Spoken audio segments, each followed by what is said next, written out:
evening. You're with ET now. This is the India Development Debate, the only debate on news television that puts the spotlight on development issues. I'm Sandeep Gurumurthi joining you from our news center in Mumbai. Straight to the big debate tonight. You may soon be able to place a bet on your favorite team, of course, legally. In its recommendations to the centre, the Law Commission says the stage may be set for legalising gambling and betting in sports, including cricket. The panel, headed by former Supreme Court Judge BS Chauhan, says the government should consider this route since the blanket ban is just not working. To ensure transparency, the Law Commission says only digital transactions be allowed, while Aadhaar linking will bring in the much needed transparency. But it's not going to be easy. While there is clearly a strong case in favour of legalising betting, there are some who believe that the move could prove to be counterproductive. The Congress party has already raised the red flag, saying that it will only lead to more scams. There's also the fear that just like drugs and alcohol, betting is highly addictive and could result in new social disorders. The law panel's suggestion for legalizing betting and gambling, its implications on the economy and what it means for 130 crore citizens of our country. That's our topic of debate tonight on the India Development Debate. And joining us on the India Development Debate this evening is Ashwini Mahajan, National Co-Convener of the Swadeshi Jagran Manch, Mohammad Khan, representing the Congress Party, Gauri Gokhale, Senior Partner, Nishit Desai, Manish Agarwal, CEO of Nazara Technologies, and Shailendra Singh, Joint MD, Percept Holdings. We've got three experts and two sort of politicians, so to say, in the panel. And the irony is that I reckon Swadeshi Jagran Manch and Congress are probably going to be on the same page on this debate. It's a fascinating discussion. Thank you so much, all of you, for joining us on this edition of the India Development Debate. Let me start off with you, Gauri Gokhale. The argument to legalize betting is that since it's already rampant despite the ban, why not legalize it? How strong is this argument really? See, the entire argument, if we see, the law that has been prohibiting gambling for all these years, which is pre-independence law, and in spite of that activity, the activities have continued insofar as gambling is concerned.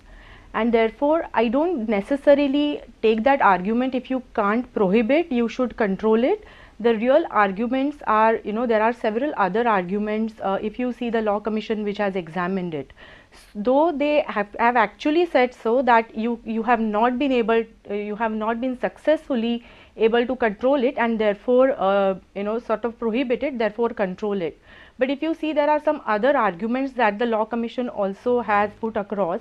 For example, especially in case of sports betting, if you see in the other jurisdictions as well, the legalization would lead to crime detection as well. For example, there are certain trends that you can figure out, from the platforms that are able to give you huge amount of data analytics, from which the max fixing trends could be identified. It also leads to player protection, because from the legal platforms you are able to sort of exclude players. You are able to, for example, if the Law Commission has also said that those who are below poverty line, please exclude them. So you are able to actually give a lot of control in the hands of the platforms to control the participation of the players. Okay, so you're saying, of course, the other arguments about employment, revenue, etc., that follow. Yeah, and we will debate each of those arguments. You're saying it's not just because you can't control it, so you might as well legalize it, because that's not a convincing argument, is it? But let me come to you, Manish Agarwal, before I take it to Mohammad Khan and Ashwini Mahajan. Manish, for a country with less than $2,000 per capita income and low literacy levels, how does one build a case for legalizing betting?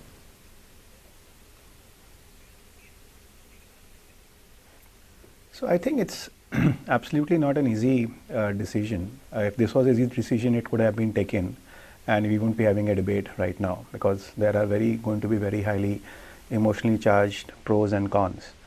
And I think all of us have read enough and more the arguments which are talking about why from a social point of view it should not be done, and from a business point of view how it makes sense. My limited point is that, to your question, when you are looking at a country like India, you need to really think through from an execution point of view. You need to look at from a mitigation of all the issues which are being raised. And today, with the tech platforms and ability to really find solutions and really kind of block people from misusing things, there could be solutions which are technology can offer to solve things. But the challenge is not about technical solutions. Challenge is how to look at this issue in a dispassionate manner rather than mixing the emotion and ration in one go. Fantastic point, really. How do you look at this in a dispassionate manner, and that's the best way to take a decision, isn't it? But Shailendra is saying, while the commission has voted in favor of legalizing betting, one member of that commission, Professor S. Shivakumar, has dissented, stating that the report doesn't address the social ills that such a legislation can trigger. How valid is that concern according to you? I mean, just in sticking to the point that you just asked me, it goes back to the times when you used to have state lotteries and city lotteries, and they were functioning interestingly, and then they had to be put a stop to because they were actually a problem for the social fabric of society. I mean, they actually harmed the society, so they were shut down. So I think, but legalization of betting has happened all across the world. It's nothing new, but certainly I have serious doubts on the timing of this agenda. I mean, there are way many issues that need to be tackled in our nation. How come these issues come up now? What is the sense of urgency for it? And the anti-corruption law, there were many other laws that were passed. They haven't still been executed. So I have serious doubts on, I mean, is it the 2019 general elections? It is the 2019 Cricket World Cup. What is the reason for the urgency of getting this law passed? Good point you're making. What's behind the timing of this decision? Is it the 2019 elections or the 2019 World Cups, which is, of course, going to potentially drive a lot of betting volumes, isn't it? But let's take it to the politicians then. Mohammad Khan, the Law Commission report has looked at these social implications, because that's something that we must debate about, Mohammad. And by barring people depending on government subsidy, people who don't pay taxes, a point that, Gauri was making as well, they have built in some safeguards to ensure that, it doesn't sort of lead to a social menace, so to say. Is that not convincing enough for the Congress party? Why do you believe it's not a foolproof mechanism? Well, Sandeep, we held a press conference today, and Mr. Manish Tiwari, who's the senior leader of our party, made our position amply clear. And there are three reasons why we stand against this decision. The first is, of course, the moral argument that many of your co-panelists have addressed. The moral argument is not a simplistic right or wrong argument. It's an argument about the fact that bookies and bet makers and this industry itself often preys on the most vulnerable sections of society. Those who are on the very margins of poverty, etc., see this as a way of getting rich quick, or are seduced into the idea of spending the hard-earned money towards making a quick buck. The state must protect these peoples in their interest, and therefore you need legislation, and that's why there is legislation exists banning this. Number two, there is the integrity of sport argument, right? We've already seen, Sandeep, over the last 2 decades, the proliferation of money in cricket, and cricket is an example that the report cites as an area where they should legalize gambling, but we stand against it because you've already seen how pervasive the influence of bookies can be. You legalize it. Imagine the volume. Legalization always leads to an increase in the number of people who come and participate. So therefore, the increase in volume will lead to greater vulnerability of the sport itself. It will harm the integrity of the sport itself. Number three, the question of timing. Why now? Sandeep, on this very channel, we've debated the fact that the government takes great pride, as Mr. Arun Jaitley puts it, that 80% of their revenues come from tax. And we have often maintained on the other side that this government only sees tax as a form of generating revenue. It's completely bankrupt when it comes to other ideas of revenue generation. So we feel this measure comes at a great social cost. There are also several examples. The example of Goa is present before us.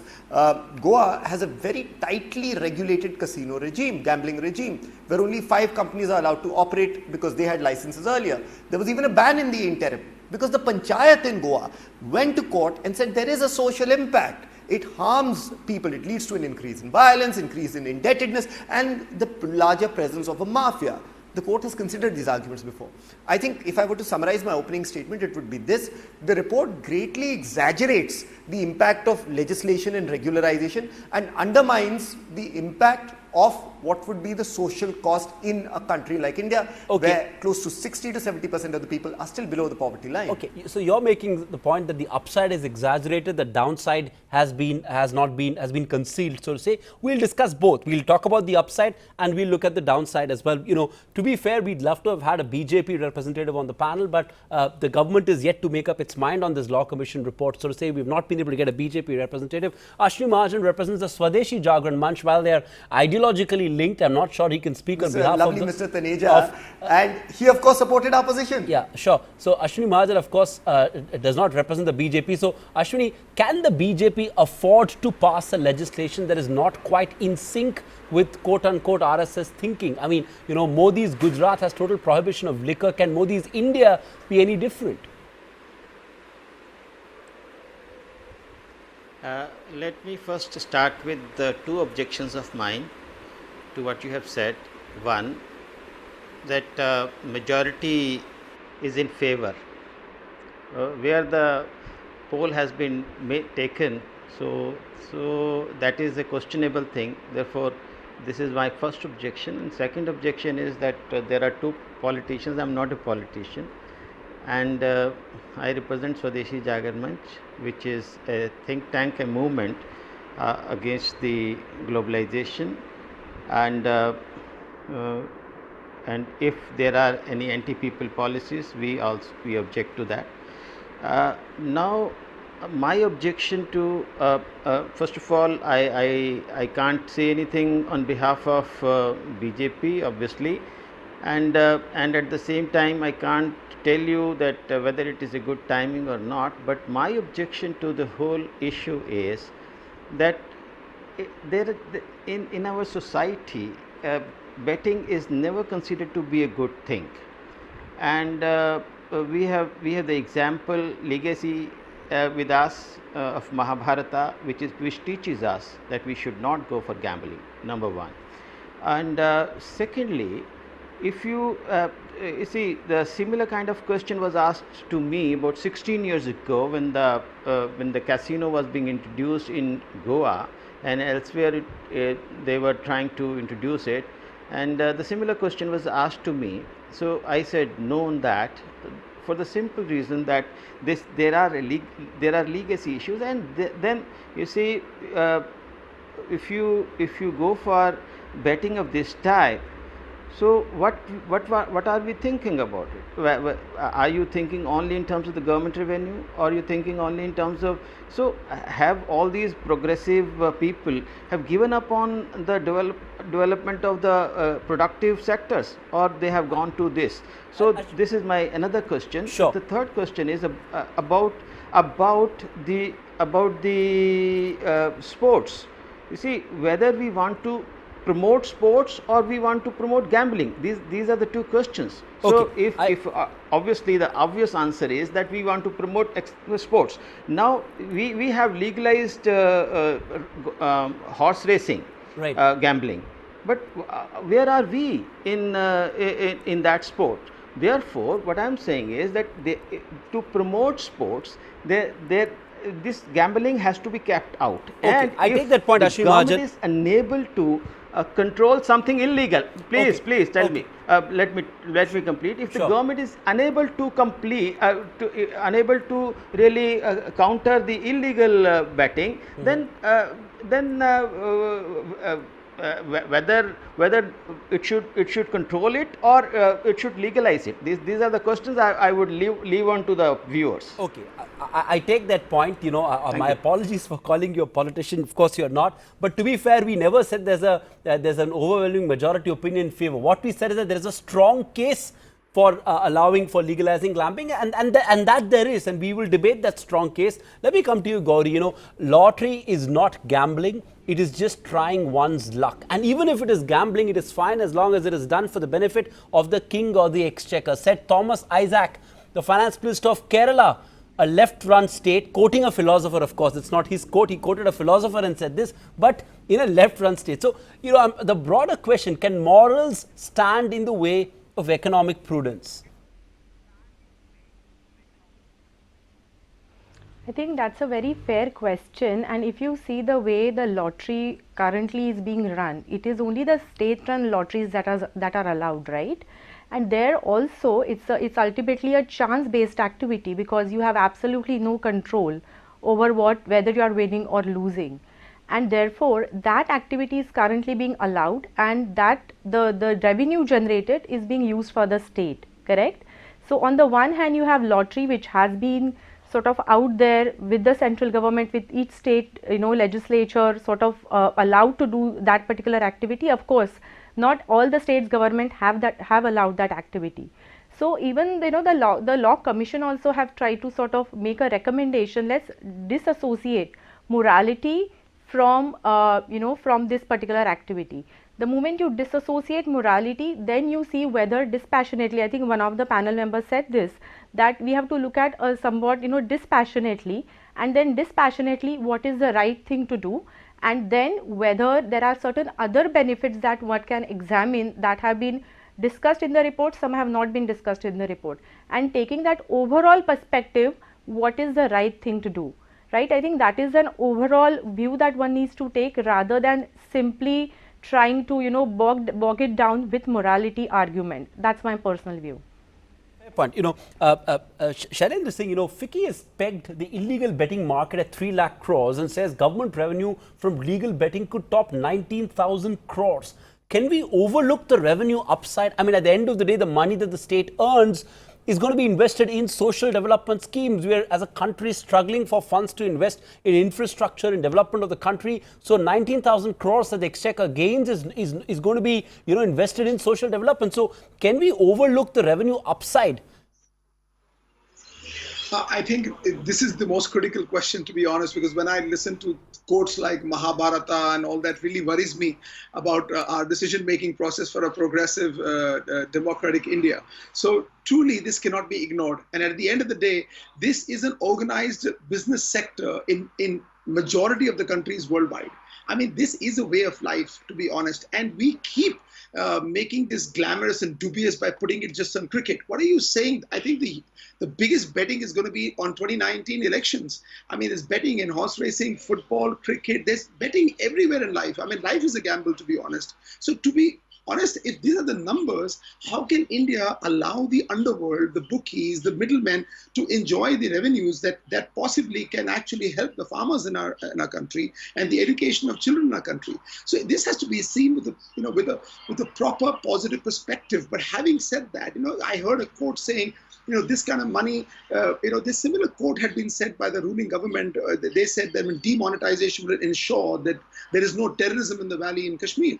But therefore, the decision maker who takes the decision for legalizing betting in this country has to have his economic objectives in the place. And the focus has to be clear and not get diverted by major multiple issues saying this is bad for society. Alcohol is bad for society. Smoking is bad for society. Tobacco is bad for society. I mean, come on. We're not a Banistan. We can't keep banning everything. We're a mature society, and therefore we need to make a very mature economic decision about betting. I will come to Ashwini and Mohammad Khan to react to both the points, but let me get in a word from Manish as well, because we are talking about the upside. Manish, how would you articulate the upside of this move, the economic upside of this move? Like I said, 19,000 crores is what FICCI has estimated in terms of boost to the exchequer, but I reckon there'll be upside to tourism, upside to in terms of hospitality sector on account of legalizing betting. There are, of course, empirical evidences. There are cases of how it's happened in other countries and the upside that they have seen or not seen. So how would you articulate the economic upside of this move? I think what Shailendra shared, I'll echo that opinion, that you need to look at it from a purely economic lens. If you keep mixing the morality and social aspects, you will not be able to objectively look at the issue. In my opinion, for example, you mix the simple aspect that what is the benefit which is going to accrue to the government economically, and write down all the things. For example, if the issue is about the under poverty bad habit being formed, there could be solution as simple as that you need to have an account, and what's the balance in your account, you need to have a percentage of that which you could link, and only that much percentage of betting along with KYC Aadhaar can be done and all that stuff. I think there are many solutions which are possible.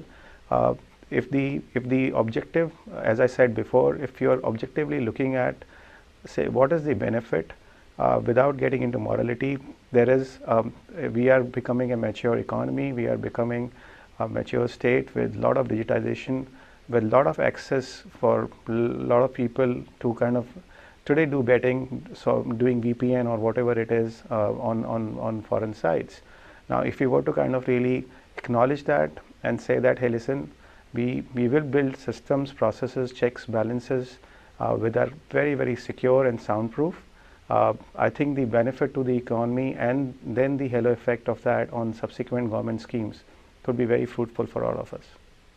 Mohammed Khan, come in on that. On the one hand, the Congress party is clamoring for, more investment in social sector. Where is the money going to come from? You don't want more taxes. You don't want, agriculture sector to be taxed. I mean, you have to look at ways to raise the money. And frankly, I'm a little disappointed with this quote from Manish Tiwari when he says that this is a move that will turn every pan ka shop into a juwe ka adda. I mean, are we going to simplify a move like this instead of having an intellectual debate on the merits and demerits and the economic upside and the economic downside, if any? Are we going to reduce it to such a simplistic argument of saying that every pan ka shop will become a juwe ka adda? Well, Sandeep, I think he was trying to make a more nuanced point, and I think what he was getting at is that there is a way that there is this large social impact, and that cannot be ignored, no matter how progressively we want to approach the issue. Sandeep, while you were speaking to the other panelists, I was trying to understand how much revenue Goa actually generates from these casinos, which are held up as an example of golden cows, or the goose that lays the golden egg. And I read the Times of India report, your sister publication, that says that in 2012 and 13, they earned about 135 crores. That's the revenue they contributed to the state. That's a pittance. And insofar as the argument goes that it's a vital source of revenue if legalized, that seems to imply to me that we've saturated all other sources of revenue. We haven't.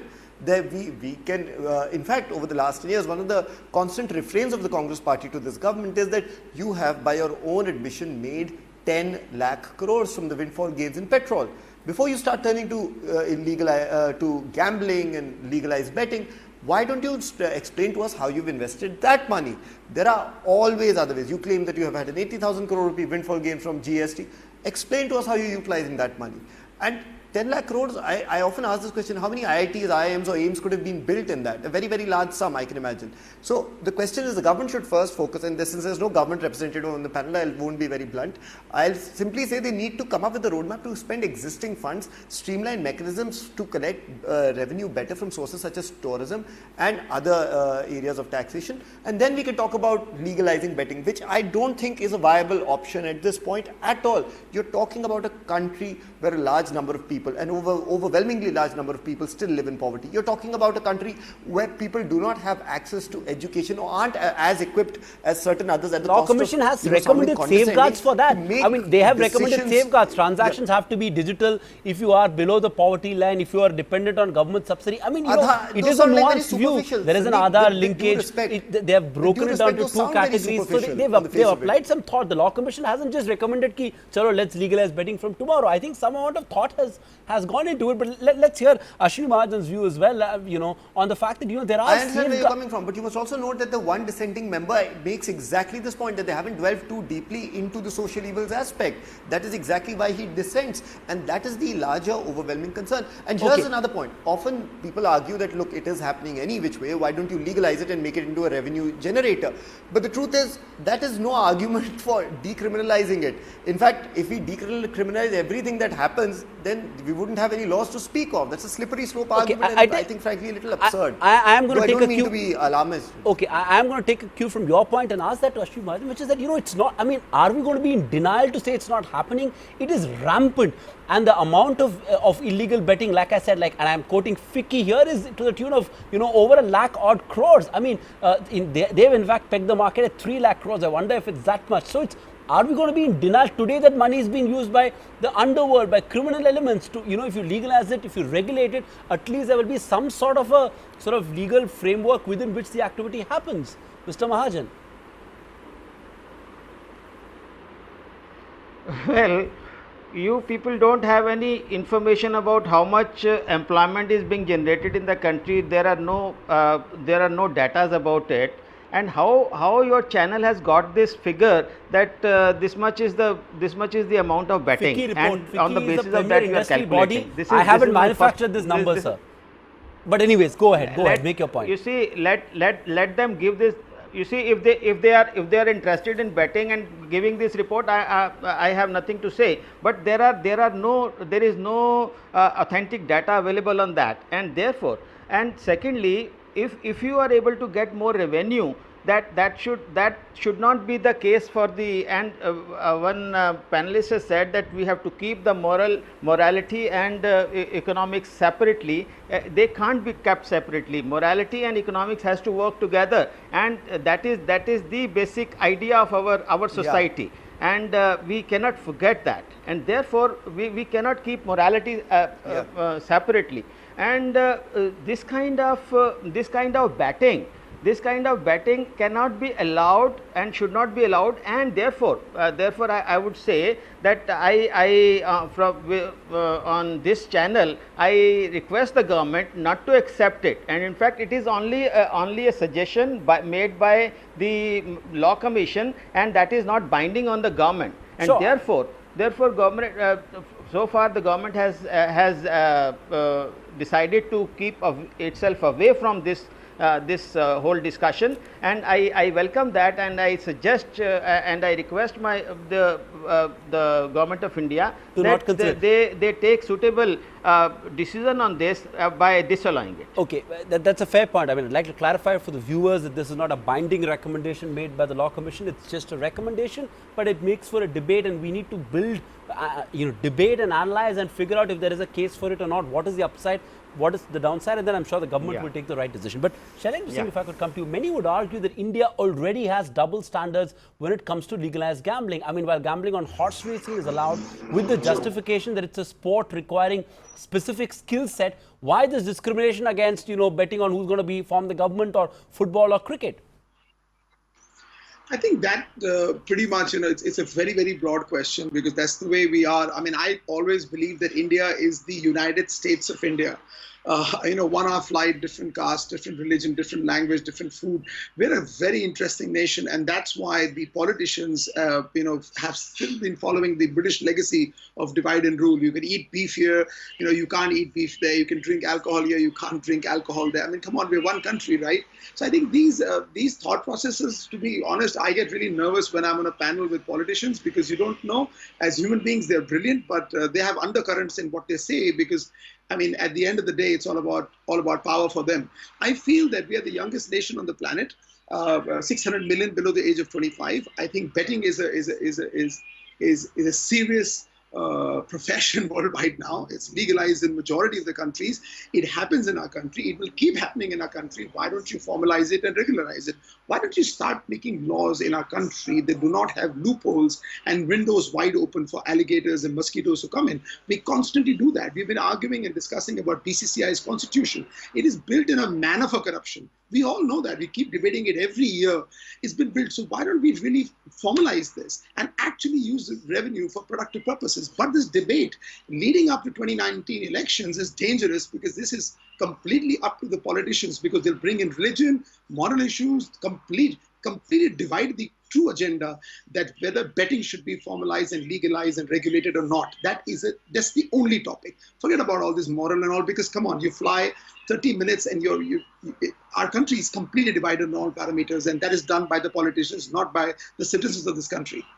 That's a fair point. Gauri, does it make sense to sort of do it in a staggered manner? I mean, there's one suggestion that I read saying that, what if we start off with cricket? In any case, there'll be significant volumes there. So, though I know Shailendra disagrees with that, but, do it like in horse racing. Bettors must be qualified in the sense that they have the skill and knowledge to place bets in cricket. So in some sense, you're creating an entry barrier of sorts. Would that be a prudent way to do it in a staggered manner, so that you build a stronger case for it nationally? Yeah, I agree here, and I don't believe that one should just jump into this, basis the recommendations that have been given. There definitely is a lot of homework and thinking and roadmap required. So in that context, I just want to quickly deal with one aspect. When we are talking about illegality, morality, etc., there are certain things which are patently illegal, and where others are, by law made to be, illegal. Now, so for example, the skill element that was discussed earlier insofar as horse racing is concerned, in fact, that is an argument pending before the Supreme Court of India, that if horse racing could be construed to be a game of skill, then why not, the game, the sports betting. Now, if you really see most of the laws within India which are state specific, they specifically exclude skill based games, and in that context, horse racing also has been considered. So therefore, if the tomorrow, forget the law commission or the government, whatever their recommendations, etc., but tomorrow the before the in so far as the case pending before the Supreme Court is concerned, tomorrow the way they have said that rummy is a game of skill, horse racing is a game of skill, chess is a game of skill, if they ultimately conclude after examining all the facts that the betting on sports as well is a game of skill, then your existing laws will actually allow that particular regime to exist. So what we really need to understand is, on the specific point that you have raised, I completely agree that it has to be in a staggered manner, if at all, if the government has to go ahead with this or the Supreme Court were to recommend that. And I think I like the idea that ultimately if you say cricket, because that's the most well understood sport in India, so rather than opening up completely, let us start with the games that we understand, because that is when it becomes skill based betting. And that is, I think that's a very good point that you have made.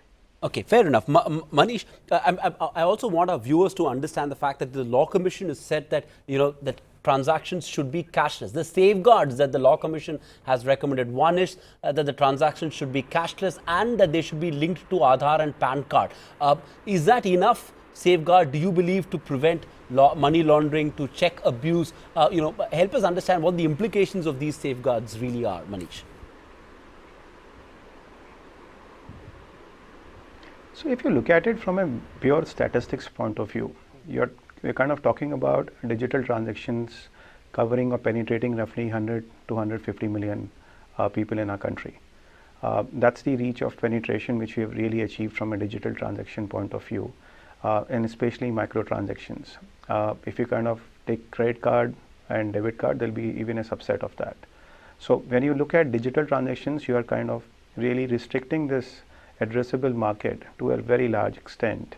And then on top of it, if you're trying to really make Aadhaar as your KYC, in my opinion, you could also really create certain specially made for bank accounts, which are only to be used for betting, and they also need to be linked to your main account, and a percentage of that can only be used, and that can be very easily done. I think it can solve multiple problems. It solves problem of the moral and or the legal or the social issue of people who really do not have enough money to really sustain their livelihood. They will be kind of get into this evil habit of betting their money out. Now that kind of precludes a lot of those section. Second is, if you are controlling the amount of money which your main account to linking to the betting account, you could really limit the exposure which an individual or individual family might really have. Third, with the KYC norms, especially in withdrawal, you can really tighten that a really lot, and you could really reduce any kind of a leakage or a cash transactions really happening. And honestly, all the suggestions around, if at all, or arguments around saying that every pawn shop or anything will become a betting joint, there is no cash to be allowed at all, in my opinion, ever, because that might lead it to all sorts of elements entering into it. But if it's a digital transaction linked to Aadhaar, KYC, your bank accounts, with a separate betting account with constraints, I think that could be one solution. Second thing, I just want to kind of come in here on the argument whether it should be sequential, other revenue resources to be explored, or whether this is the right move. In my opinion, we are talking about identifying sources of revenue in parallel rather than any sequential manner.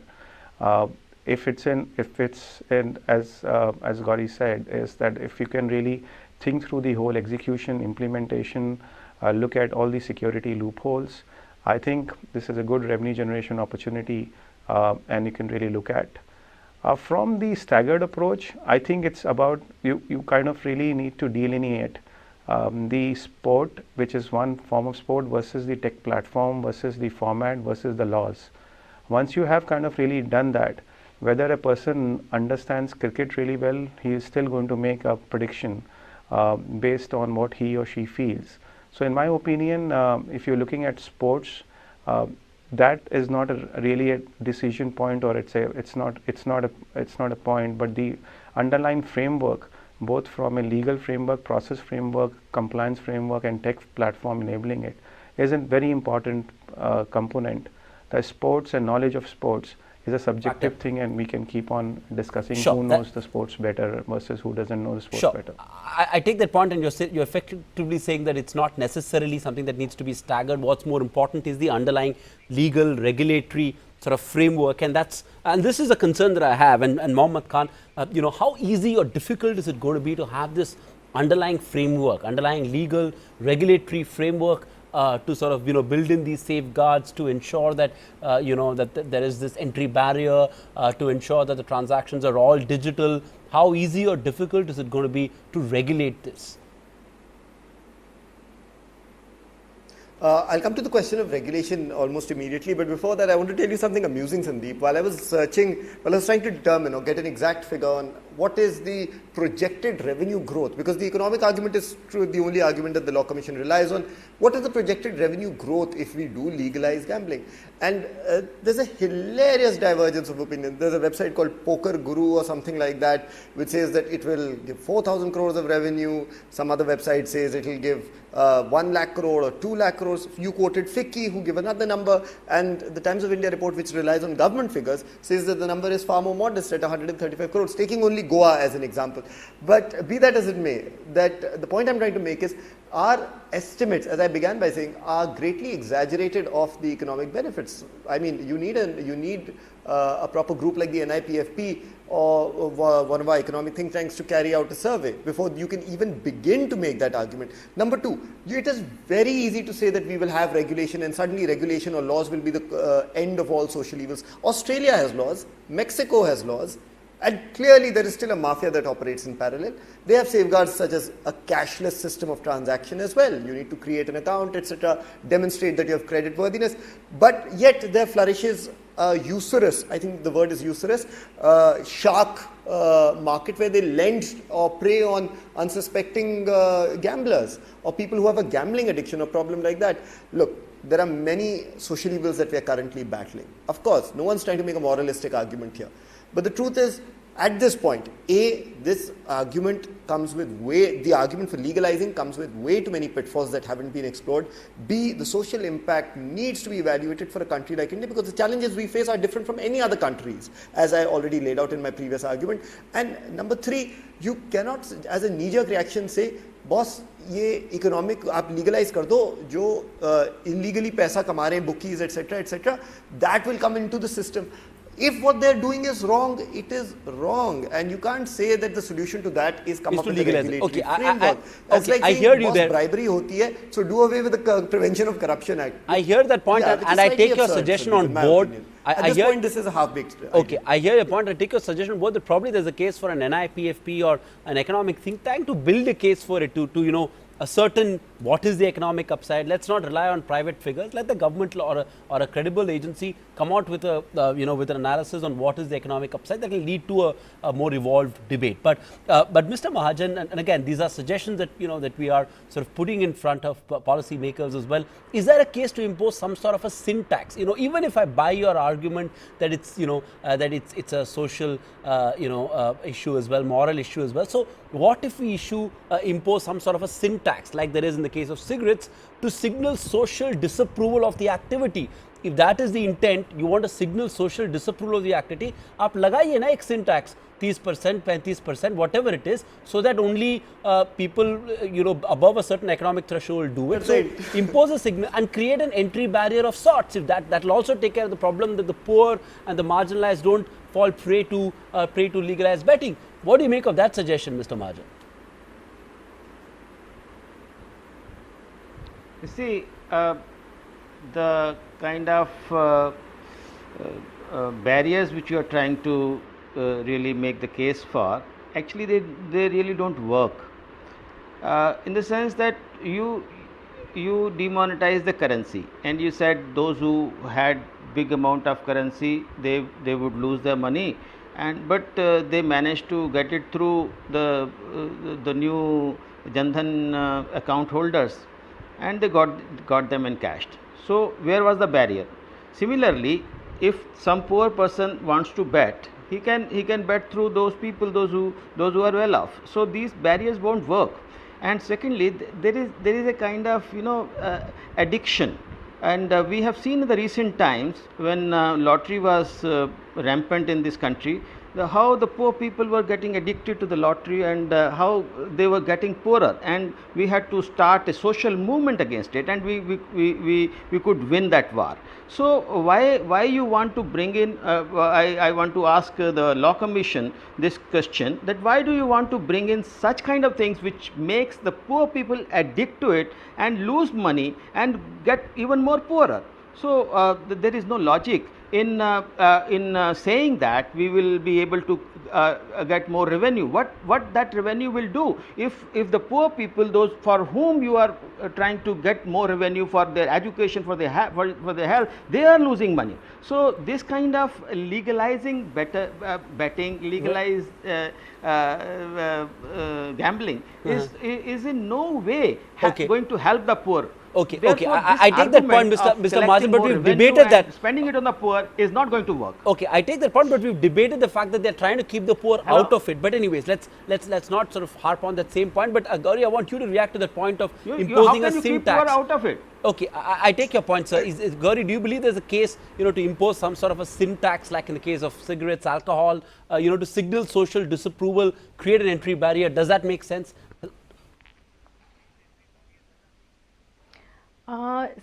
In my view, I don't agree with that. I'll tell you why. Because the whole idea is that when you are legalizing, this particular market, you want everybody out there to actually participate in a legalized market.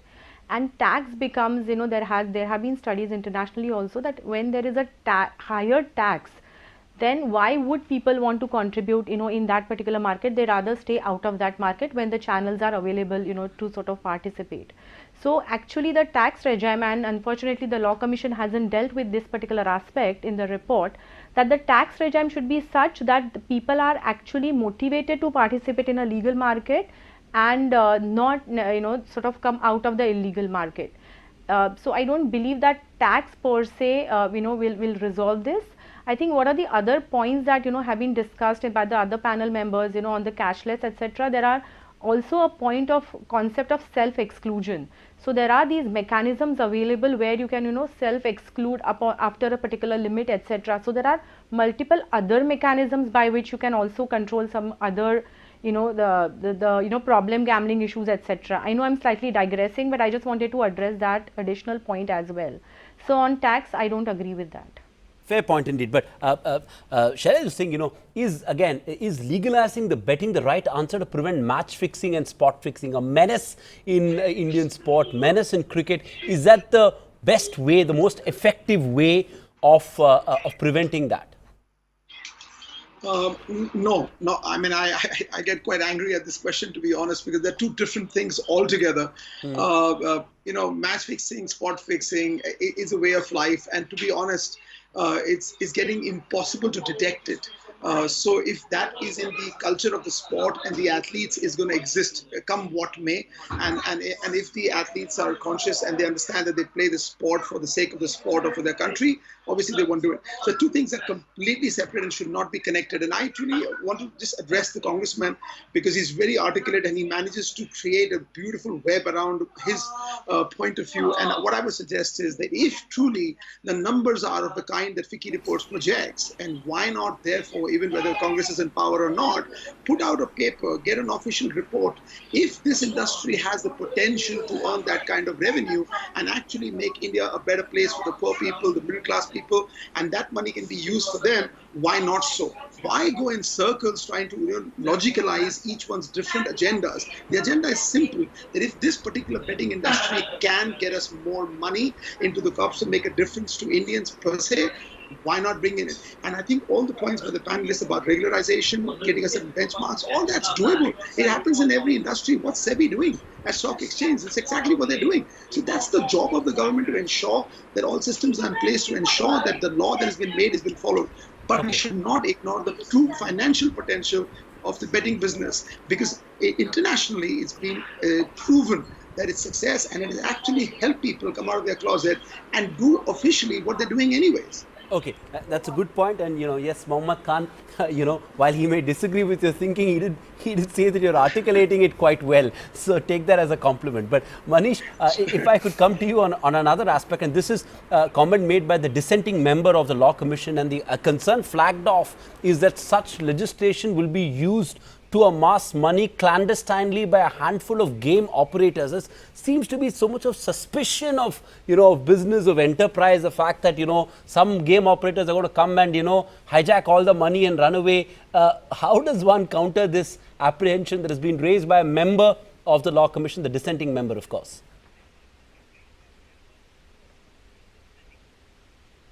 I think I would like to just understand the premise of this assumption, right?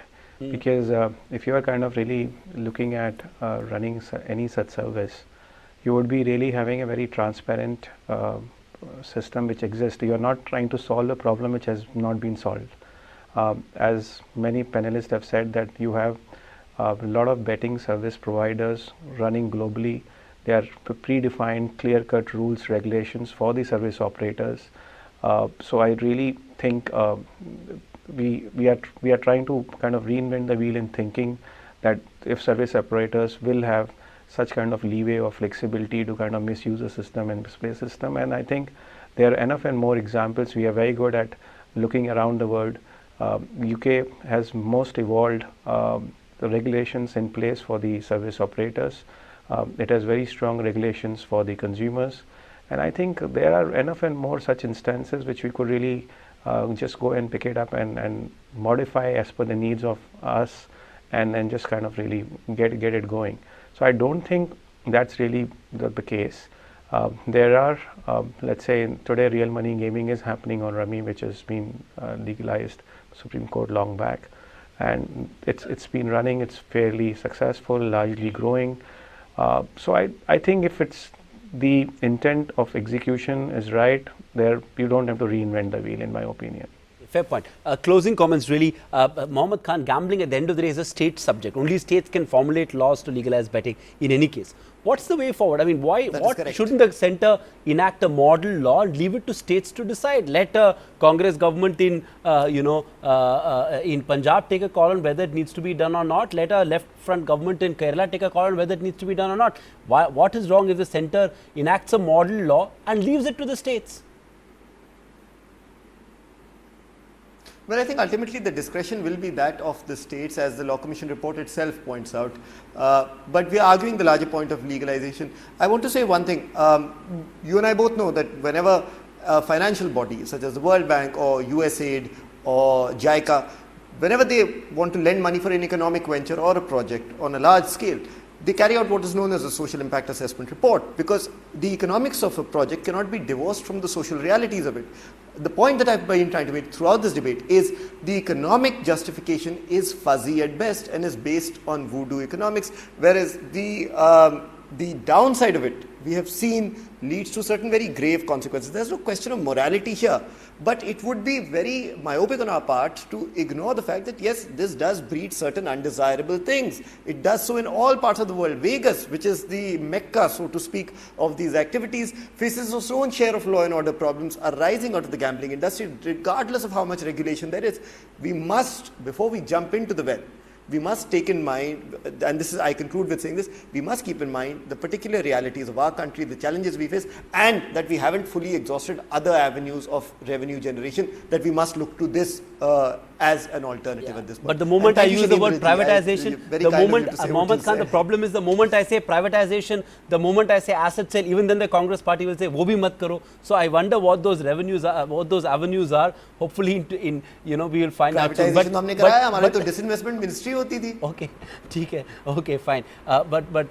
Ashwini Mahajan, Mohammed Khan spoke about the fact that, quoted Vegas and says that there's a, issue of violence going up, etc., etc. But, there are experts who believe that the ban currently has forced the activity to move underground, making it lucrative for criminal elements, and has actually created a nexus of drugs, crime and terror. So, how does one counterbalance these things? On one hand, by banning it, you're creating sort of a criminal syndicate, and, and Mohammed Khan says if you legalize it, then it will lead to more violence. See, if you are unable to handle some illegal activities, that does not mean that you legalize it. Therefore, my suggestion would be to, if the government is not able to handle it properly, then it should make use of more technology to handle that illegal activity, rather than using the technology for the other purpose or to the counter. And second thing I would say is that in my opinion, only the very idea of discussing it is what you are talking about is all economics, but there are social side of it, downside of it, and that you must keep into mind. And therefore, my humble submission is that government of the day is, as far as I understand, the people in the government, they will not take this decision to legalize the betting, and therefore I don't think there is much case in really discussing this. Okay, you're saying there isn't much case in discussing it. Your understanding, and I reckon in this panel, you will have a better understanding of what the government will or won't do than any of us. But Shailendra Singh, I'll let you have last word, 30 seconds to you. What is the kind of political signal that such a move will send at a time when there is sort of rural distress, the jobs aren't growing at the pace that they should be? Will it make for bad optics? I think there are two ways to see it, and particularly in keeping in mind the 2019 general elections, I think any government in power should realize one thing, that present is the past. So I think the objective of the ruling government should be to make India future-proof. But that's not really what is happening currently, because I read an Economic Times article just last week which said that 1% of India's population has landed up getting a financial growth of 18%. This is not the promise that was made to the nation, and India's poor are getting poorer. So I think somewhere this decision of, which is the progressive decision of making India future-proof, I think betting will be legal in the future. Might as well make those steps now. But keeping in mind the way the dynamics of the politics are working, I think everything in our country is driven by politics, and all of us, all citizens of India, are puppets, to be honest. We just sit back and get played on. So this is another case. I think the bets are on us this time, and somebody else is going to gamble with us. The bets are on us, says Shailendra Singh. On that provocative note, we'll end this edition of the India Development Debate. Gauri Gokhale, Manish Agarwal, Mohammed Khan, Shailendra Singh and Ashwini Mahajan, appreciate you joining us on this edition of India Development Debate. Here's the thing, let's analyze what is the economic case for this, let's analyze what are the social consequences of this move, and then let the government make an informed decision on whether or not we should legalize betting. But it's great that we're having this debate. It's great that the Law Commission has made this recommendation and once again stoked the debate on whether or not we should legalize betting. Thanks for being with us in this edition of India Development Debate. Up next is Top 10 at 10 with Ruchi. Keep it with me now.